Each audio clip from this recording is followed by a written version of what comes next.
¿Por qué el Padre Nuestro es tan importante? Porque, fijaos, el Padre Nuestro tiene 7 peticiones y en la Biblia 7 es el número de la perfección. Por lo tanto, estas 7 peticiones contienen todos aquellos deseos y anhelos que tenemos los hombres y que, por lo tanto, se los presentamos a Dios. Por eso aquí, en estas 7 peticiones veremos que están contenidos, pues eso, la oración, cualquier tipo de oración que hagamos. Las 3 primeras peticiones que se hacen son más teológicas, es decir, que de alguna forma nos remiten más a Dios. En cambio, las 4 últimas hacen más referencia a nosotros, porque si os fijáis decimos, danos, perdónanos, no nos dejes, líbranos, ¿verdad? Entonces las 3 primeras se refieren más a Dios y las 4 siguientes más a nosotros. Pues vamos a ir con la primera. Santificado sea tu nombre. Ya sabéis que lo que hay antes de esta primera petición, hablamos el otro día de ello, es como un anticipo, un prólogo a la oración. Y la primera petición que hacemos es, santificado sea tu nombre. Claro, el término santificar, solamente Dios puede santificar algo. Entonces, cuando hacemos esta petición, no usamos el sentido causativo de pedir a Dios, ¿no? de nosotros santificar algo, sino lo que estamos dando es un sentido estimativo. Es decir, reconocer como santo algo que ya lo es. Santificado sea tu nombre. Estamos reconociendo nosotros que el nombre de Dios es santo por excelencia. Por eso, de alguna forma, en esta primera petición hay un punto de alabanza que hacemos al Señor, ¿no? Reconocemos esta santidad de Dios, reconocemos su gloria. El nombre de Dios, ¿no? Santificado sea el nombre de Dios. El nombre de Dios en la Biblia nos aparece revelado y además de un modo muy solemne. ¿Os acordáis de Moisés, que es el primero al que Dios le revela, ¿no? Me presentaré ante el faraón y le diré quién me manda. Y dirás, pues Yahvé te manda, ¿eh? La primera vez que se revela ese nombre. Por eso, cuando decimos santificado, podría haber dicho la fórmula santificado sea Dios, pero santificado sea tu nombre, pues el nombre contiene a la persona, que es lo que pedimos que sea santificado. Pero en el fondo, ¿cómo es santificado el nombre de Dios? A través de nosotros. Por eso, en el fondo, en esta petición lo que estamos pidiendo a Dios es que nosotros seamos santos para que de esa forma el nombre de Dios sea santificado. Su nombre es santificado por nosotros y en nosotros. En la tierra, la iglesia que predica en la tierra, muchas veces hablamos de santos, ¿no? De personas que ya están en el cielo y que decimos San Fulanito. ¿Por qué decimos que alguien es santo? Porque ya participa de la santidad de Dios, no porque sea equiparable, sino porque ya está en esa santidad. Por eso, cuando decimos santificado sea tu nombre, estamos de alguna forma pidiendo nosotros ser santificados. Dice el libro del Levítico, sed santos porque yo, el Señor vuestro Dios, soy santo. Esto es lo que pedimos. ¿Y por qué hacemos esta petición? Porque tenemos el pecado original. Y el pecado original lo que ha provocado en nosotros es que ha roto la semejanza con Dios. Y por eso el pecado nos aleja de esa santidad. Y lo que le pedimos a Dios es salir de nuestro pecado, ¿verdad? Y volver a recuperar la gloria de Dios que teníamos. El catecismo retoma lo del nombre de Dios para significar un dato que nosotros que tenemos poca cultura judía se nos olvida, que es que en el Antiguo Testamento solamente el sumo sacerdote, había muchos sacerdotes, pero había un único sumo sacerdote. Pues ese sumo sacerdote podía pronunciar el nombre de Dios, llamarle por su nombre, solamente una vez al año y dentro del Sancta Sanctorum, es decir, dentro de del lugar sagrado. Había una cortina donde solo podía entrar el sumo sacerdote y ahí, una vez al año solamente, podía nombrar a Dios. Es como para resaltar el nombre de Dios, ¿no? Que es tan importante. Y por eso, de alguna forma, cuando decimos santificado sea tu nombre, también es muy importante cuando el nombre de Dios no es santificado, por ejemplo, con una blasfemia, ¿verdad? Y por eso lo que estamos pidiendo de alguna forma a Dios es expiar, restaurar esas veces donde el nombre de Dios no es santificado, sino todo lo contrario, es blasfemado, es tratado mal. Y por lo tanto estamos pidiendo eso, reparar el daño que se ha hecho al nombre del Señor. Y por eso el catecismo nos recuerda que es muy bueno a veces usar expresiones que se refieren al nombre de Dios en alabanza. Por ejemplo, típica expresión que decimos de bendito sea Dios, esto ha ocurrido gracias a Dios. Pues eso es bueno porque eso santifica, da auténtico sentido al nombre de Dios. Dice, refiriéndose a esta primera petición, San Cipriano de Cartago dice: ¿quién podría santificar a Dios puesto que Él santifica? Inspirándonos nosotros en estas palabras, sed santos porque yo soy santo, pedimos que, santificados por el bautismo, perseveremos en lo que hemos comenzado a ser. Y lo pedimos todos los días, porque faltamos diariamente y debemos purificar nuestros pecados por una santificación incesante. Recurrimos, por tanto, a la oración para que esta santidad permanezca en nosotros.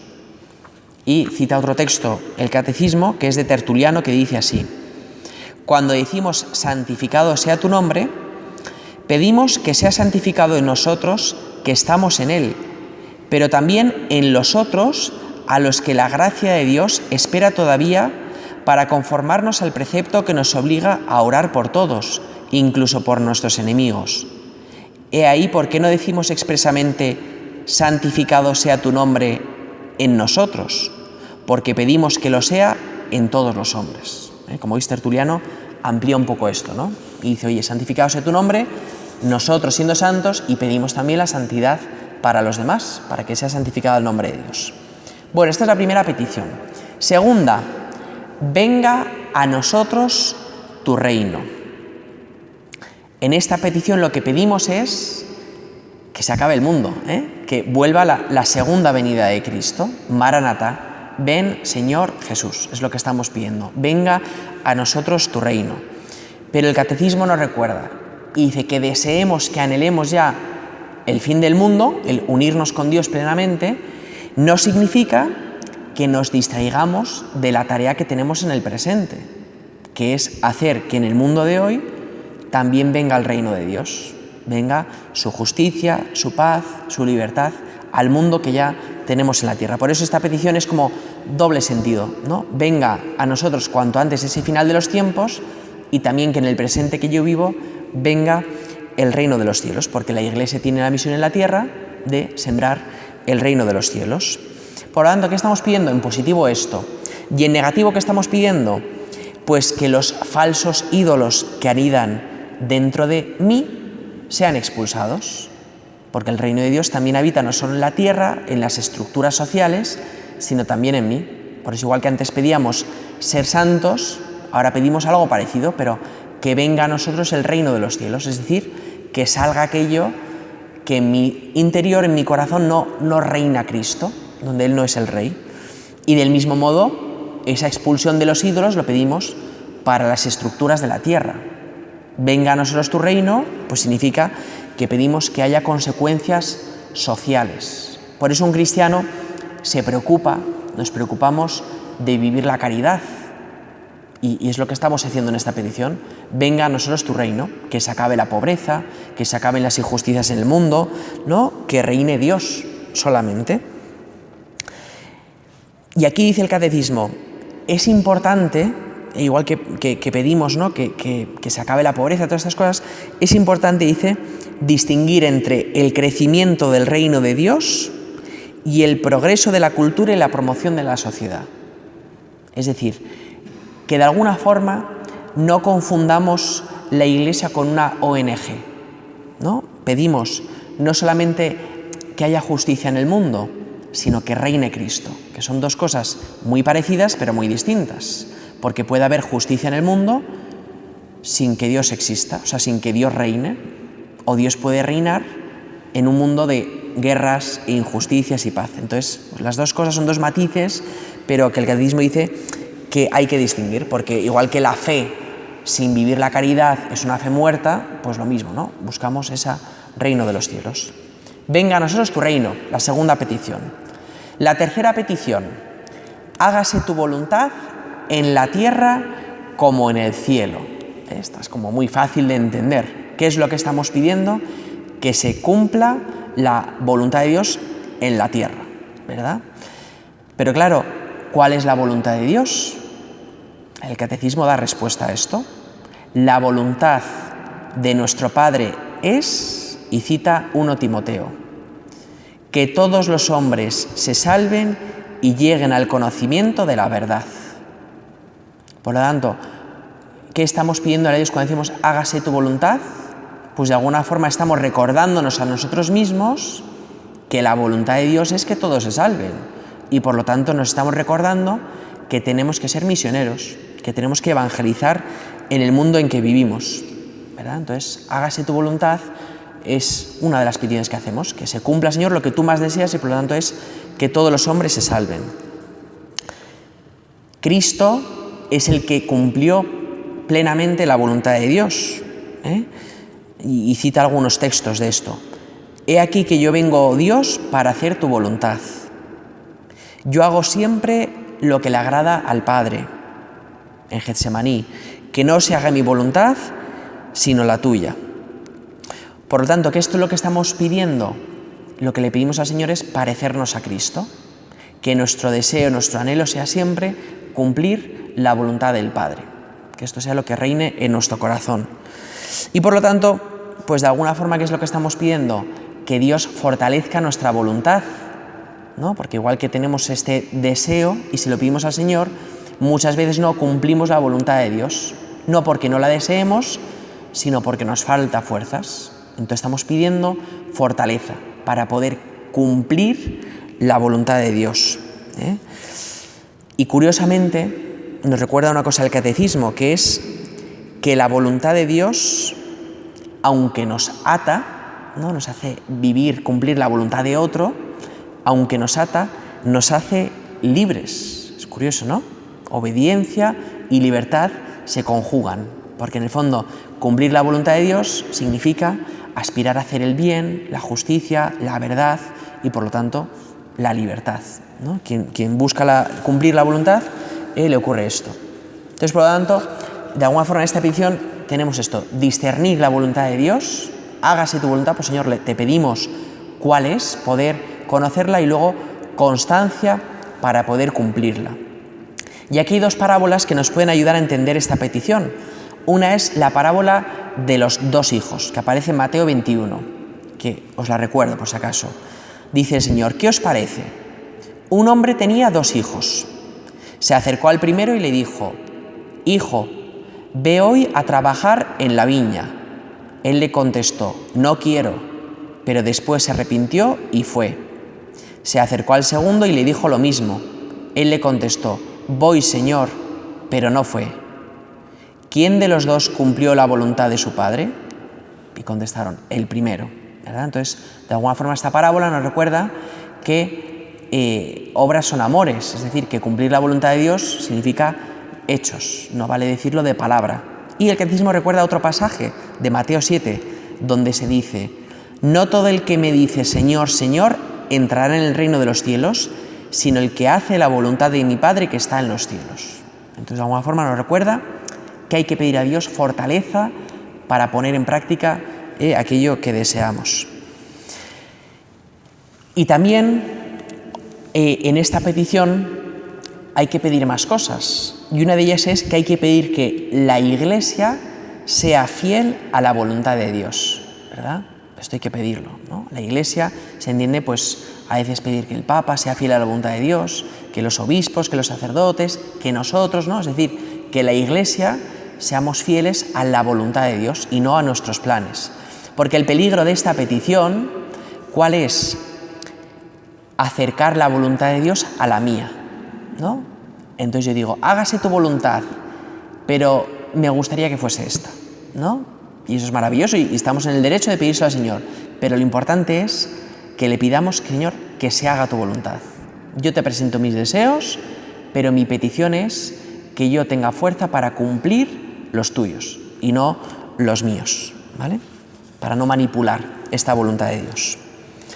Bueno, tercera petición era esta. La cuarta petición, danos hoy nuestro pan de cada día. Entonces, es una petición muy bonita porque manifiesta confianza. en el Señor, ¿no? Al expresar esta petición de los bienes materiales, también de alguna forma lo que estamos expresando es que confío en que Dios me lo va a dar. Y por eso se dice el pan de cada día, porque confío en que cada día Dios me va a alimentar. Si os acordáis, en los 40 años en el desierto, ¿verdad?, Dios les alimentaba al pueblo cada día. Entonces cada día se despertaban y había maná, y entonces recogían el maná, y el Señor les decía, no recojáis más del necesario. Y alguno cogía pan para 2 días, y entonces curiosamente al día siguiente se levantaban y el pan que habían almacenado estaba podrido. Como que Dios les quería enseñar de fíjate de mí, y cuando llegaba el viernes, como el sábado no podían trabajar, pues el viernes les pedía que cogiesen doble ración para el sábado, y esa doble ración en cambio no se pudría. Entonces Dios durante mucho tiempo estuvo enseñándoles a los judíos, danos hoy el pan de cada día, confiad en el Señor, ¿no? Pero claro, al hacer esta petición, el catecismo nos recuerda que la hacemos en plural, no en singular, dame hoy el pan de cada día, la hacemos en plural. Por eso esta petición nos tiene que abrir el corazón a las necesidades del prójimo, a ver cómo en el mundo hay gente que no tiene el pan de cada día, y por lo tanto cómo nosotros tenemos la misión de llevárselo, ¿verdad?, de abrirnos a reconocer al necesitado, ¿no?, al que está a nuestro lado. Y también de alguna forma es una petición humilde, porque nos hace reconocernos necesitados a nosotros mismos, ¿no? No solamente ver la necesidad de los demás, sino también que yo necesito del pan, necesito que alguien me lo dé, porque yo no soy capaz de recibirlo. Y hay un pasaje que nos recuerda el catecismo para iluminar este danos hoy nuestro pan de cada día, que es Mateo 6, que dice así: no estéis agobiados por vuestra vida, pensando qué vais a comer, ni por vuestro cuerpo, pensando con qué os vais a vestir. ¿No vale más la vida que el alimento y el cuerpo que el vestido? Mirad los pájaros del cielo, no siembran, ni siegan, ni almacenan, y sin embargo vuestro Padre Celestial los alimenta. ¿No valéis vosotros más que ellos? ¿Quién de vosotros, a fuerza de agobiarse, podrá añadir 1 hora al tiempo de su vida? ¿Por qué os agobiáis por el vestido? Fijaos cómo crecen los lirios del campo, ni trabajan, ni hilan, y os digo que ni Salomón, en todo su fasto, estaba vestido como uno de ellos. Pues si la hierba que hoy está en el campo y mañana se arroja al horno, Dios la viste sí, ¿no hará mucho más por vosotros, gente de poca fe? No andéis agobiados pensando qué vais a comer o qué vais a beber, o con qué os vais a vestir. Los paganos se afanan por estas cosas. Ya sabe vuestro Padre Celestial que tenéis necesidad de todo eso.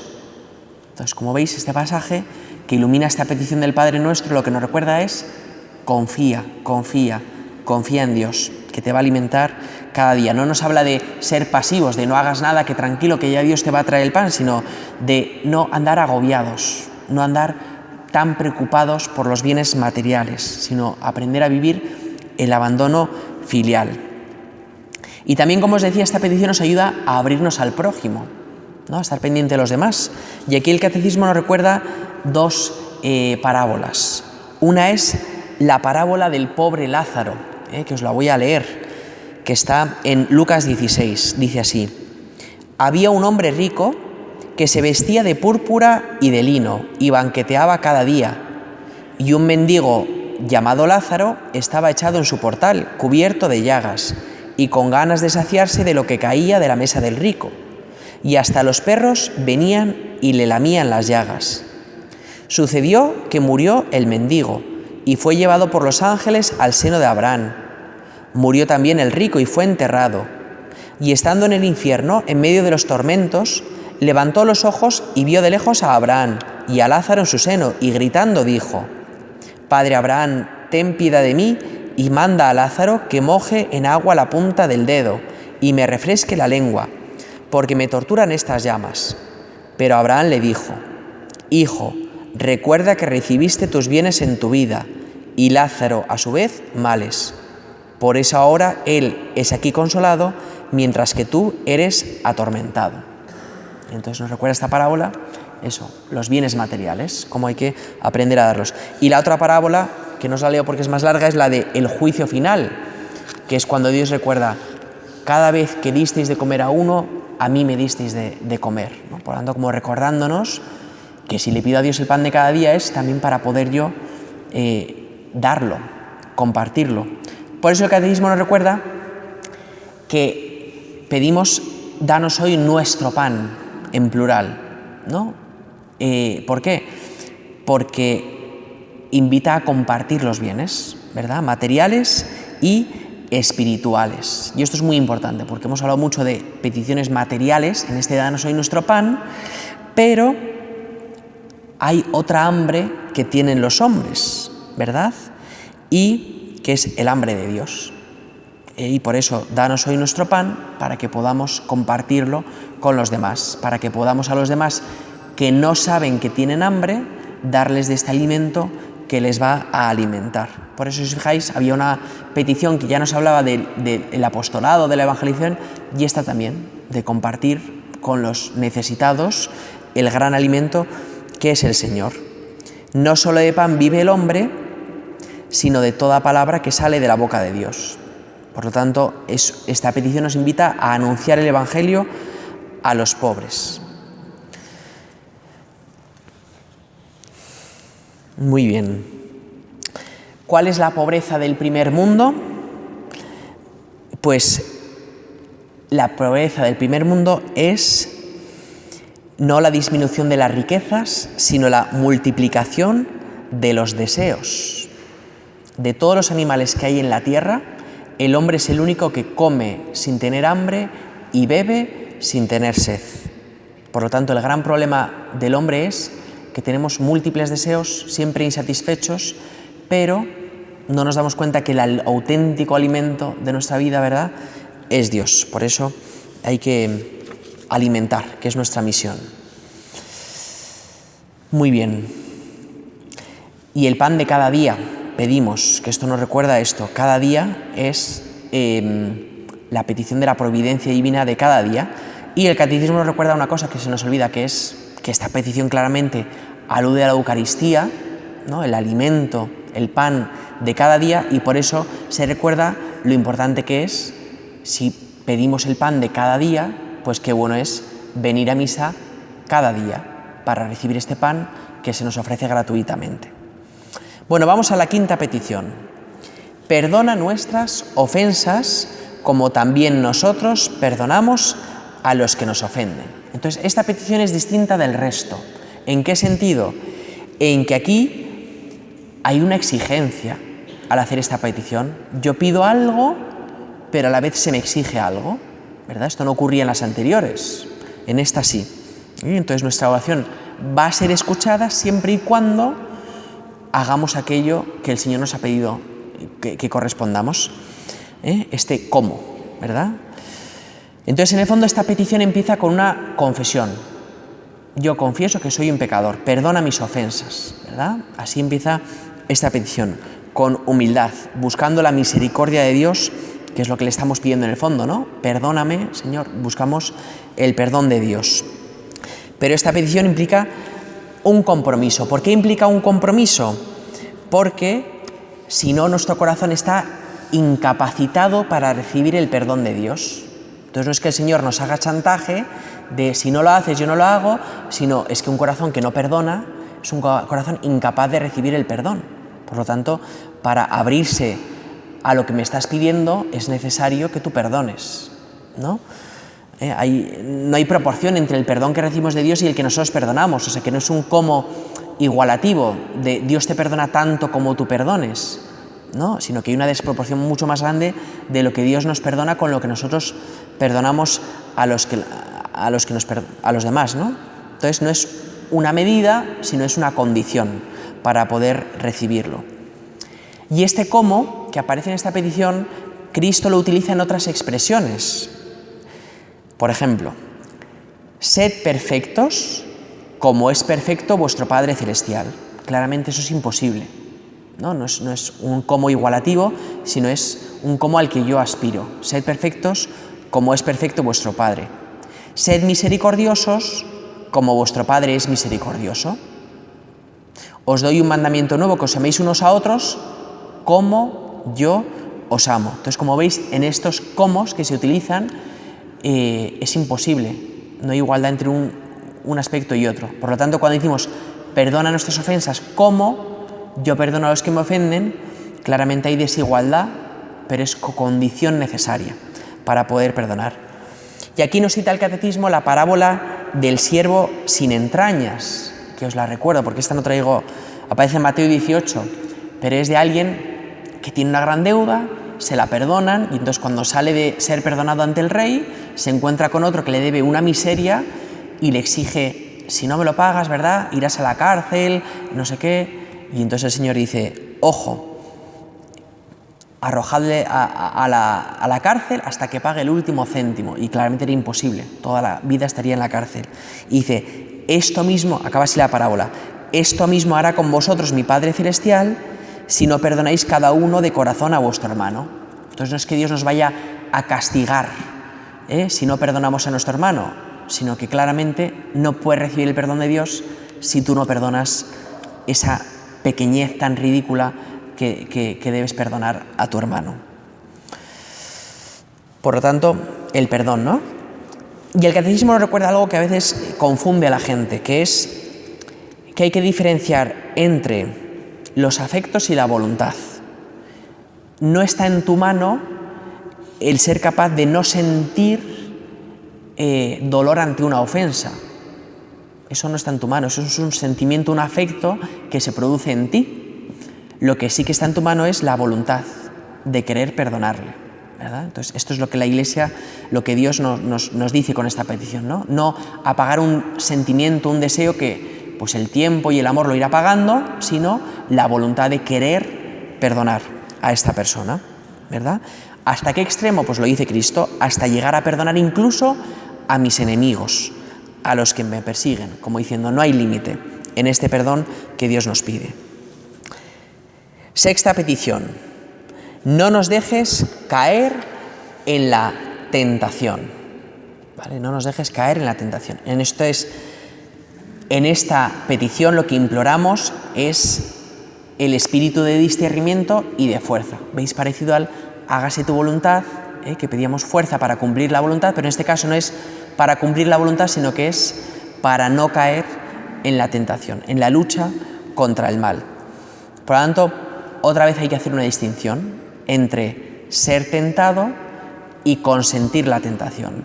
Todos vamos a ser tentados, igual que Cristo en el desierto fue tentado 3 veces, pero lo que pedimos es no me dejes caer en la tentación. Es decir, que en la misma petición estamos asumiendo que vamos a ser tentados y pedimos no consentir en esa tentación. Entonces, pedimos discernimiento, es decir, ser capaces de desenmascarar la mentira de la tentación, porque la tentación es una mentira que esconde a veces un bien. Entonces, bajo capa de bien, el demonio nos está tentando, porque hay algo bueno, seductor a la vista, deseable, pero que es falso para nosotros. Claro, y uno dice, ¿no sería mejor pedir a Dios que no hubiese tentaciones? ¿Por qué hay tentaciones?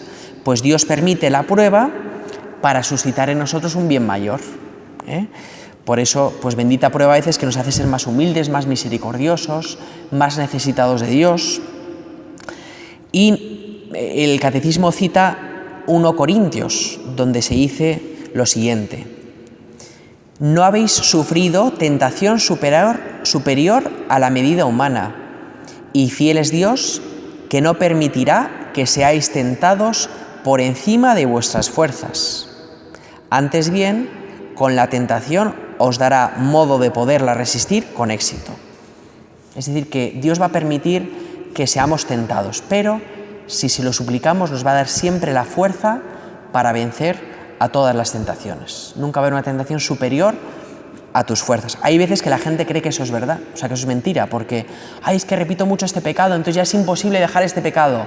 No, es posible, pero hay que suplicarlo a Dios porque solo de Él va a venir esa fuerza, no de nuestra voluntad. Y el Catecismo resalta una cosa, que una cosa es pedir no caer en la tentación y otra distinta es que nosotros nos pongamos en ocasión de pecado, en ocasión de tentación. Entonces esto sí que hay que evitarlo, todo lo posible, ¿no? O sea, no le podemos pedir a Dios milagros, ¿no? Y si yo soy alcohólico, le tengo que pedir no beber, pero no puedo entrar yo en un bar, porque entonces voy a beber. La tentación va a ser mucho mayor, ¿no? Entonces no hay que ponerse en ocasión de tentación en la medida en que se pueda, ¿no? Muy bien, y por lo tanto este combate solo se consigue con oración. Si se lo estamos pidiendo al Señor es porque nosotros mismos con nuestras fuerzas no podemos vencerlo. Por eso el Señor siempre decía, estad en vela, vigilantes, orad para no caer en la tentación. Bueno, y séptima petición, y líbranos del mal. ¿Vale? Antes pedíamos la tentación, ahora estamos viendo el mal. Algunas traducciones esta petición la dicen, líbranos del maligno. Ponen ya nombre, porque en el fondo detrás de esta petición lo que estamos pidiendo es eso, estamos hablando de Satanás, que el Señor nos libre de Satanás. No solo que no caigamos en la tentación, sino que a ser posible que nos quite toda posibilidad de caer en pecado, que nos aparte de las tentaciones del tentador por excelencia, ¿vale? Y esto hay que pedirlo, pero una vez más, fijaos que lo decimos en plural. Todas estas peticiones son en plural, porque no pedimos líbrame a mí, sino digo, líbrame a todos. Y esto es muy importante cuando uno reza al Padre Nuestro, entender que estoy orando con la Iglesia y orando por la Iglesia, porque no solo estoy pidiendo que yo sea liberado del mal, sino que también mi compañero, mi amigo, sea liberado del pecado. ¿Y esto por qué es así? Por la comunión de los santos, porque el pecado del prójimo me afecta, porque afecta a la Iglesia. Es como si estamos aquí en la Iglesia todos juntos y de repente uno abre la puerta, pues entra el frío y a todos nos afecta por igual, porque estamos en comunión todos los cristianos. Por eso, en plural, ¿no? Líbranos a todos. Y del maligno, del demonio. Por lo tanto, hacemos un acto de fe en que el demonio existe y que él es el origen de las tentaciones. Y esto es importante, porque a veces cuando la gente se confiesa de que no he hecho como de actitudes que él, o de actos que son fruto de él, pero si ser consciente que el demonio existe y es el que le ha llevado a ocurrir todos esos pecados. Por lo tanto, qué importante es creer que hay un tentador, que hay una batalla entre el bien y el mal, entre los ángeles y los demonios. Y el príncipe de este mundo existe. Muy bien, oramos para que se nos libre del mal. Y luego, la doxología final. ¿Cómo terminamos el Padre Nuestro? Diciendo amén, ¿verdad? Que significa así sea. Pero originalmente, el Padre Nuestro no terminaba diciéndose amén, sino que terminaba diciendo lo siguiente: tuyo es el reino, tuyo el poder y la gloria por siempre, Señor. Entonces ahora hemos abreviado a amén, como diciendo así sea, como recordándonos, ¿no?, que eso es lo que queremos hacer. Pero antes se decía, tuyo es el reino, tuyo el poder y la gloria por siempre, Señor.